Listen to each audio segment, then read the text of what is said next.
Hello, my name is Martin Frejno, and I would like to thank the organizing committee of the Computational Mass Spectrometry Community of Special Interest for giving me the chance to present to you an AI-driven leap forward in peptide identification through the deconvolution of chimeric spectra. As most of you will know, traditional search engines usually largely disregard the intensity dimension of experimental mass spectra. Instead, what they do is they calculate all possible theoretical fragment ions for a given peptide candidate, assign them unit intensities, and compare how many of those fragment ions do they actually observe in the experimental spectrum. However, what one would actually want to quantify is not only the presence and absence of fragment ions, but also their intensities, since the fragmentation behavior of a given peptide is a function of its sequence, its charge, and the collision energy used for the acquisition of the experimental spectrum. Traditionally, these intensities originated from experimental spectral libraries that took actually quite some time to generate, but nowadays they can be readily predicted using deep learning. We at MS8 also generated a deep learning framework called Inferis that utilizes transformer architecture and was in fact already incorporated in Proteome Discoverer 2.5. Back in 2020, it could predict the retention time and fragmentation behavior of triptych peptides that were acquired using HCD. But this year, we diversified our training dataset and can now also support CID fragmentation, as well as TMT and TMT Pro labeled peptides, and also substantially increased our prediction accuracy for non-triptych peptides and singly charged analytes. This is shown in the plot on the right, which visualizes distributions of normalized spectral contrast angle as a function of precursor charge for Inferis 1.0 in orange and Inferis 2.0 in blue. As you can see, Inferis 2.0 consistently outperforms Inferis 1.0 in all charge states, but in particular does so for charge 1 peptides. With these accurate predictions in hand, we set out to tackle one of the fundamental problems in bottom-up mass spectrometry-based proteomics, and that is, of course, chimeric spectra. But to us, the extent of that problem really only became clear when we looked at the human spectral library consisting of roughly 400,000 precursors and visualized the number of precursors as a function of retention time and precursor MZ. We binned that space in 2 Thomson by 1 minute isolation windows, and if you place such an isolation window anywhere in this space, you will nearly always pick multiple peptides for fragmentation. And that is of course not even considering DIA type of acquisition methods, which by design violate the central dogma of mass spectrometry-based proteomics that one spectrum produces one peptide ID. On the foundation of our predictions, we devised an AI-driven and spectrum-centric algorithm for the deconvolution of chimeric spectra. In essence, it tries to maximize the explained intensity with a minimal set of peptides and also calculates the contributions of these peptides to the experimentally observed total ion chromatogram. Those contributions can later on be used for quantification. All this happens in a single concerted step where all peptide candidates from the entire isolation window compete against one another for experimental intensity. That is visualized in the plot here, where we have the experimental intensity of a typical MS2 scan below the x-axis, and now up top we see the first, the second, the third, and the fourth identification produced by our algorithm. As you can see, the predicted intensities in colors on top of the x-axis correspond very well to the experimental intensities below the x-axis, and the predicted retention times suggest that these peptides should co-elute. And if we now check in the MS1 isolation window that was used to trigger that MS2 spectrum, we see that all 4 precursors are present and are in fact co-eluting. This algorithm is termed Chimeris and is integrated into Proteome Discoverer 3.0. Chimeris essentially consists of 5 different steps. We start out with a prediction of peptide properties, as I alluded to earlier, and then perform a first search in order to generate a couple 10,000 PSMs without considering retention time as a figure of merit. These PSMs are then used to recalibrate both our retention time and fragment ion intensity models before we enter our main search that also performs deconvolution of chimeric spectra. FDR in the end is then estimated using percolator.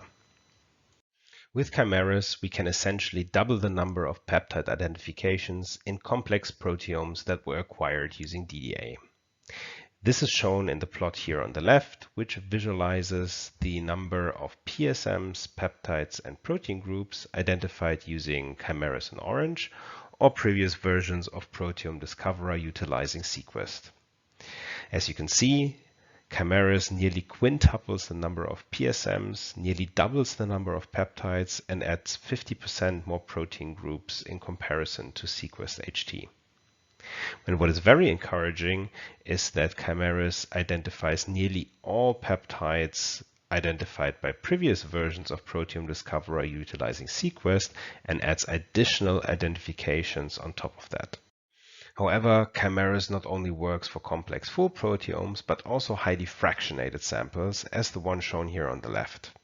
Here, I visualize the number of PSMs, peptides, and protein groups identified by chimeras in orange and sequest HT in gray from the Arabidopsis thaliana deep proteome that is part of the Kingdoms of Life dataset. Even in this highly fractionated scenario, chimeras was still able to increase the number of identified peptides by 38% compared to sequest HT. However, if you are not interested in digging deep into your sample, but are instead interested in high throughput experiments with chimeras, you can now run your chromatography 3 times as fast and still retain the same number of identifications with chimeras as you were previously able to obtain using sequest HT. This is shown in the plot on the right, where I visualize the number of identified peptides as a function of gradient length. But what is really cool is that because we can now deconvolute chimeric spectra, we can adapt our measurement to our data analysis and really acquire data using wide isolation windows or wide window DDA. And if you do that, you get the plot here on the left, where I visualize the number of identified PSMs as a function of isolation width. And when we ramped the isolation width from 0.4 to 8 Thomson, what you see is that when using chimeras, the number of PSMs rapidly rise and then start to saturate once you reach about an isolation window of 4 to 5 Thomson. However, if you do use isolation windows that wide, you want to make sure that the additional candidates that you need to consider for the scoring of each spectrum don't mess with your error control. And in order to check that, we performed entrapment experiments, searching basically 4 different isolation windows of a human sample against a human FASTA file, concatenated to 9 copies of itself, where we shuffled peptides at the peptide level. And then we basically plot the normal target decoy FDR on the x-axis and also calculate an entrapment FDR based on the matches into shuffled peptides and plot that on the y-axis.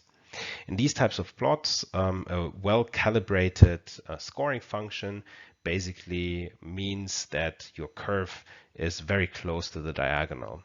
However, for sequest HT with precursor detector, that is a search engine dedicated for the analysis of chimeric spectra, we see that as we increase the isolation window, we basically increase the error that we make in the sense that sequest becomes more and more anti-conservative the bigger the isolation window gets. However, that is in fact not the case for chimeras, as visualized here on the right, because it doesn't really matter whether you acquired the data with 0.4 or 8 Thomson isolation window.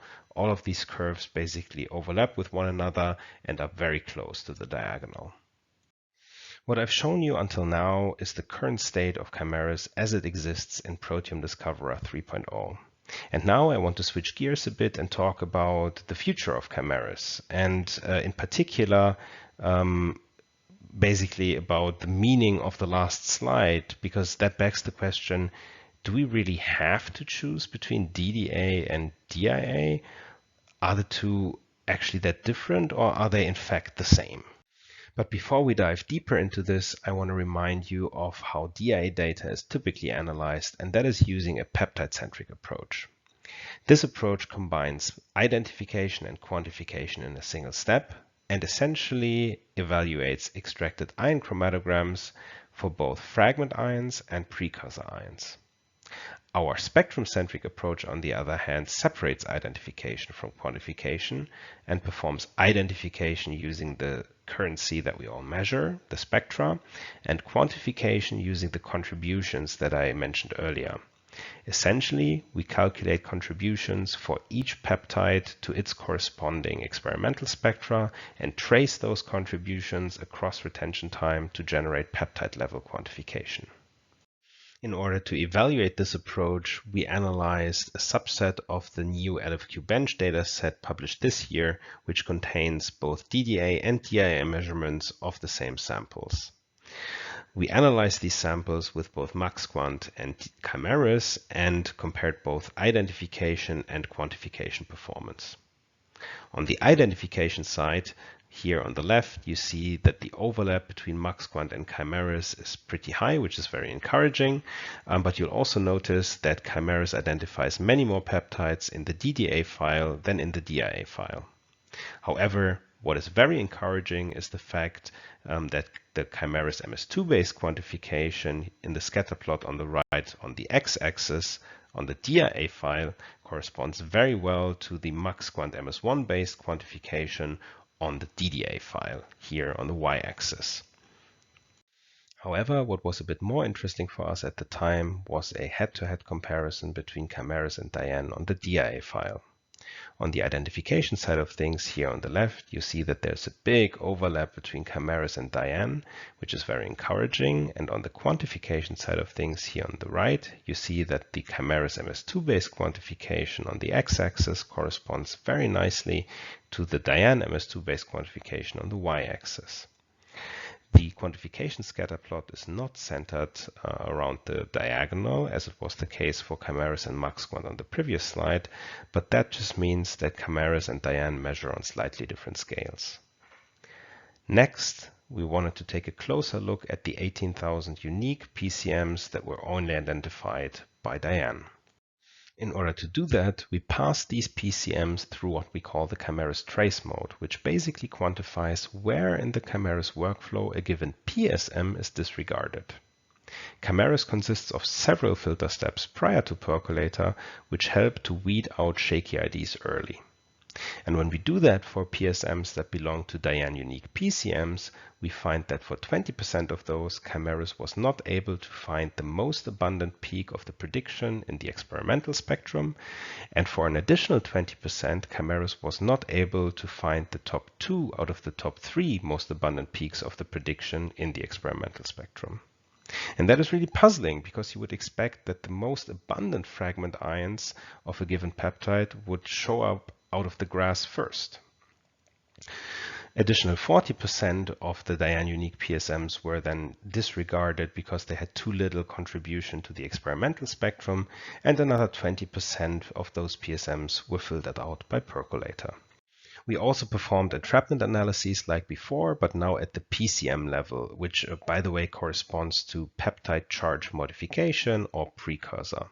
And if we look at the precursor level entrapment curve for Chimeris in this DIA setting here, what we see is that just like for wide window DDA, we can properly control FDR visualized by the fact that the Chimeris entrapment curve is very close to the diagonal. I should mention that this is, of course, a very synthetic setting. We work here with a 9-fold shuffled entrapment database. Those sequences are very similar to the target sequences, but in this particular scenario, Diane seems to be a bit anti-conservative and hence underestimates FDR in this setting. But now I want to switch gears a bit and talk about the intersection between Diane and Chimeris, and in particular the most abundant peptide. I brought you two XICs here. Diane is on the left, Chimeris is on the right, and you see that the experimental intensities will of course Those correspond 100% to one another. They are the same intensities. But for chimeras, we included a separate second dimension, which is below the x-axis. And that is basically the predicted intensity of each fragment ion scaled by the contribution of that peptide in that particular scan.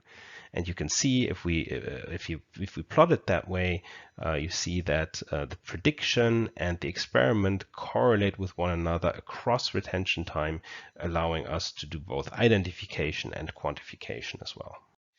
Another acquisition method frequently analyzed using XICs is, of course, PRM. And since chimeras works nicely for DDA and DIA data, we hypothesized that it should also work nicely for PRM data. So we set out and did a HeLa DDA run, and from that run, we selected 52 peptides from 18 proteins across the entire intensity range and targeted them in a separate PRM run. And then we performed data analysis using either Skyline or chimeras searching the data against a human FASTA file. And if we do that, funny enough, chimeras is actually able to identify 2,000 additional peptides to the ones that were actually targeted, allowing us to do proper FDR control. And when we do what I told you earlier and trace these contributions of peptides over retention time, what we get is the plot here on the left for the window that was used to target the orange peptide. And of course, the orange peptide is identified, but so are 3 additional peptides that elute a bit later than the orange peptide. And the area under these curves is then used for quantification. And when you do that and basically compare that quantification to the manual expert performed Skyline quantification, you get the scatter plot here on the right, which I find particularly striking in that the chimeras automatic quantification basically corresponds to the manual expert performed Skyline quantification with a correlation coefficient of 0.99. So all in all, I hope that I've convinced you that the spectrum-centric approach implemented in chimeras can be used for the analysis of DDA, wide window DDA, DIA, and PRM data, and that the contributions calculated by chimeras can in fact be used to perform MS2-based quantification.